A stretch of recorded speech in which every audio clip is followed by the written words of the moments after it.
In this question, if the selling price of a bed is 2 times of initial, then the profit is 10 times of initial. Find the initial profit percentage.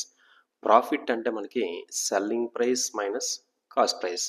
కానీ వీడు selling price 2 times చేశాడు, selling ప్రైస్ని 2 times చేశాడు, cost price సేమే. అప్పుడు profit 10 times వచ్చింది, అప్పుడు initial profit percentage అని అడుగుతుండు. సో 10 పీక్ బదులు మనం ఎస్పీ మైనస్ సిపి రాసుకోవచ్చు. ఇక్కడ 2SP minus CP, 10 times of SP minus 10 times of CP is equals to 2 times of SP minus CP.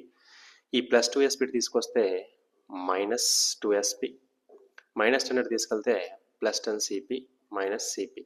ఇది 8SP is equals to 9CP.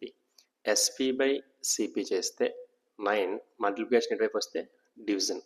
So selling price 9 parts అయితే cost price 8 parts ఉంది. ఈ రెండుకి మీ difference 1 by cost price 8% కాబట్టి into 100 చేయాలి. 100/8 3 సార్లు half చేసి సరిపోద్ది. 100 half 50, 50 half 25, 25 half 12.5. Third option right answer.